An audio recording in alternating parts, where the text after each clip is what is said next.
Good morning, friends. Today our topic is resources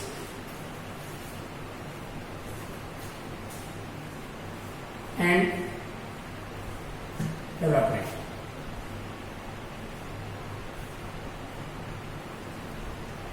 First chapter of geography, resources and development. संसाधन एवं विकास। सबसे पहले आपको बताओ रिसोर्सेज क्या होते हैं।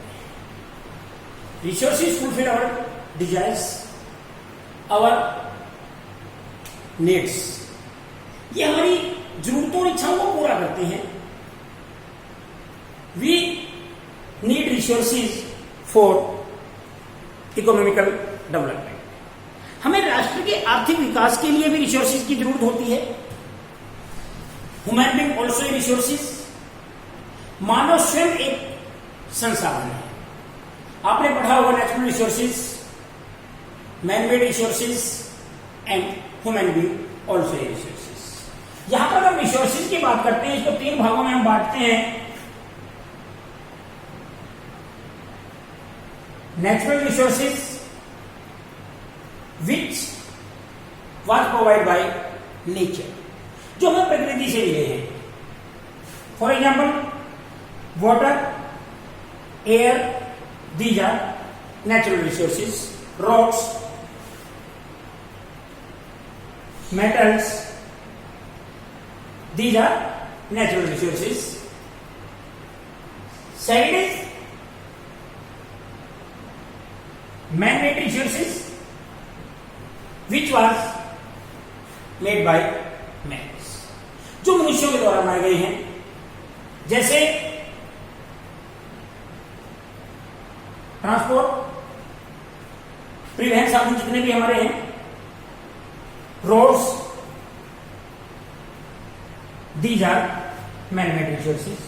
And third is human resources. Human being also resources. हम मानव को भी एक संसाधन मानते हैं। These resources are not important without human being. अगर मानव स्वयं रिसोर्सेज, मानव अगर अपने दिमाग का प्रयोग नहीं करेगा, अगर मनुष्य अपने जो नॉलेज, उसको उस नॉलेज का प्रयोग नहीं करेगा, तो ये रिसोर्सेज हम यूज नहीं कर सकते। अगर हम बात करते हैं कि इनको कंजर्व कैसे किया जाता है, ये ह्यूमन एक्टिविटीज के ऊपर डिपेंड करता है। वुड, अगर यहां पर हम बात करते हैं tree, would is a resources. Tree it's a natural resources, but it's not important without the help of human beings, because human activities convert would into furniture. क्योंकि मानव की जो क्रियाएं हैं, मानव की क्रियाओं के कारण ही लकड़ी का फर्नीचर हम प्रयोग कर रहे हैं। अगर हम बात करते हैं रॉक्स वगैरह की, कि यहां पर इसको एक बाइफरकेट किया गया कि कैसे कौन सी रॉक से हमें कौन सी मतलब कितनी इंपॉर्टेंट है। जैसे ग्रेनाइट की हम बात करते हैं, ग्रेफाइट की हम बात करते हैं। रॉक्स के थ्रू फॉसिल फ्यूल, जो जैविक ईंधन है, ये भी हमारे लिए इंपॉर्टेंट है, नेचुरल रिसोर्सेज में आता है, क्योंकि नेचर से इसको हमें मतलब कि हमें प्राप्त हुआ है। लेकिन ह्यूमन एक्टिविटीज के कारण ही ये हमारे लिए चीजें इंपॉर्टेंट हुई हैं। तो यहां पर हम इस चैप्टर में रिसोर्सेज के टाइप्स के बारे में पढ़ेंगे कि कैसे कैसे ये टाइप्स इनके होते हैं, कितने प्रकार के रिसोर्सेज हैं। सबसे पहले सबसे पहले हमारा रिसोर्सेज में आता है वो है on the behalf of ends, कि समाप्यता के आधार पर कि कैसे संसाधन होते हैं कि हम उनका यूज कर रहे हैं, वो एक दिन समाप्त हो जाएंगे। तो समाप्यता के आधार पर जिस संसाधनों को हम दो भागों में बांटते हैं,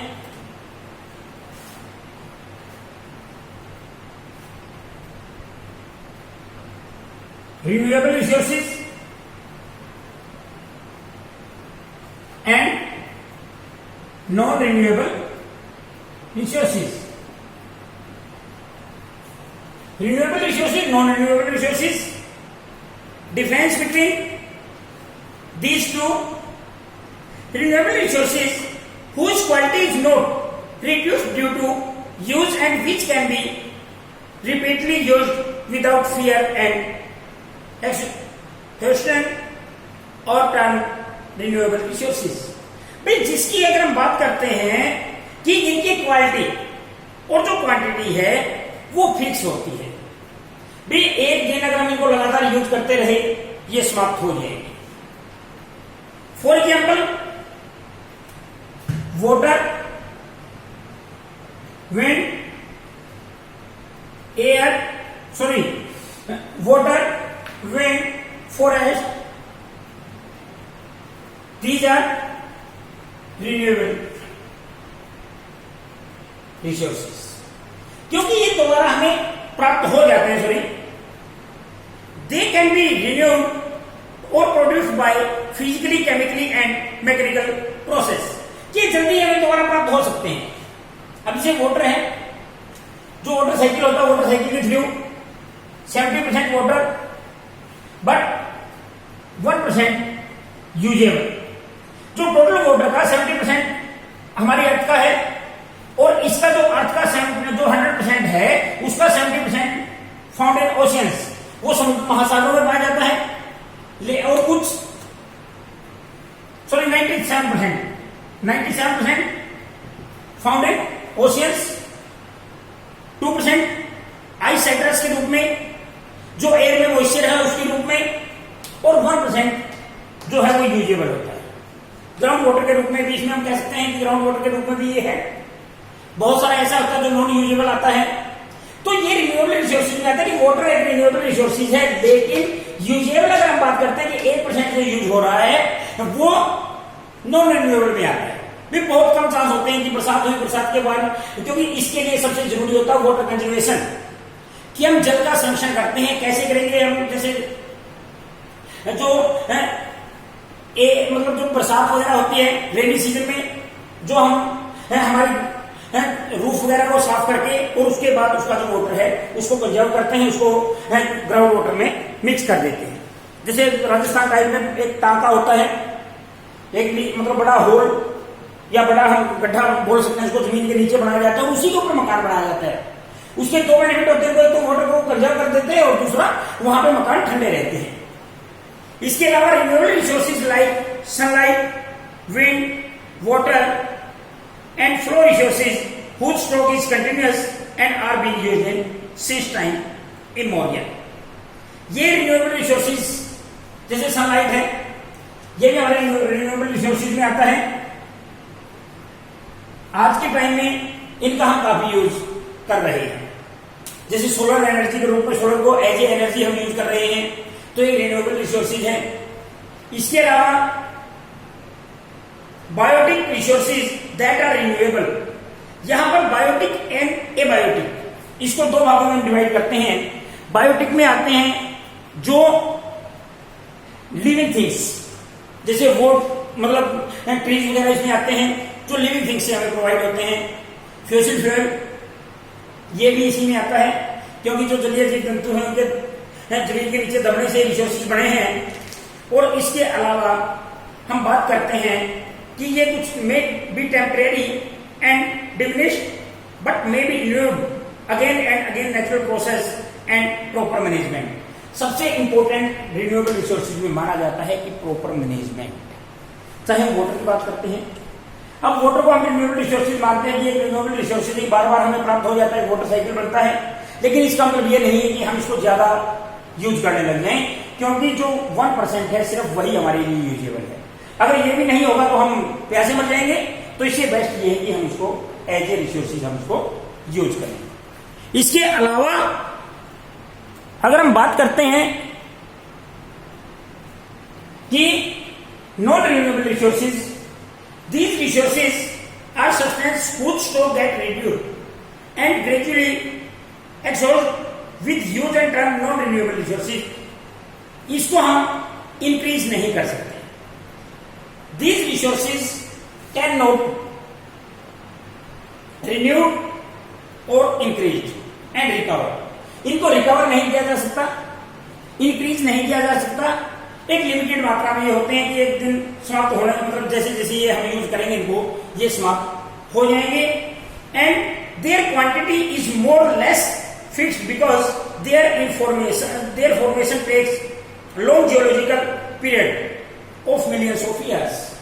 यहां पर अगर हम बात करते हैं नॉन रिन्यूएबल रिसोर्सेज की, भाई बनते ये भी हैं, रिसोर्सेज ये भी बनते हैं, लेकिन इनके बनने की जो प्रक्रिया है, जो प्रोसेस है, मेकिंग प्रोसेस, वो बहुत लंबी है, हो सकता है लाखों सालों लग जाएं। तो ऐसे रिसोर्सेज को हम नॉन रिन्यूएबल रिसोर्सेज में शामिल करते हैं, भी जिनकी एक रिन्यूएबल जो इंक्रीज, या अगर हम बात करते हैं रिकवरी, जो टाइम होती है, जो टाइम पीरियड होता है, वो ह्यूमन लाइफ से ज्यादा होता है। भाई हम ह्यूमन लाइफ का हम मान लेते हैं 100 ईयर, भी 100 साल व्यक्ति का जीवन है, लेकिन इनका जो है रिकवर जो ईयर है वो मिलियंस ऑफ ईयर्स, मतलब कोई हजारों साल लाखों साल लग जाते हैं। तो ऐसी स्थिति में कि ये हमारे लिए नॉन रिन्यूएबल है, क्योंकि हमारी लाइफ में एक बार ही हम इनको यूज कर सकते हैं। And these resources can be never be renewed और रिप्लेनिश्ड। फ्यूसिल फ्यूल, इसमें फ्यूसिल फ्यूल आता है, इसके अलावा कोयल, जैसे कोयला इसमें आता है, पेट्रोलियम,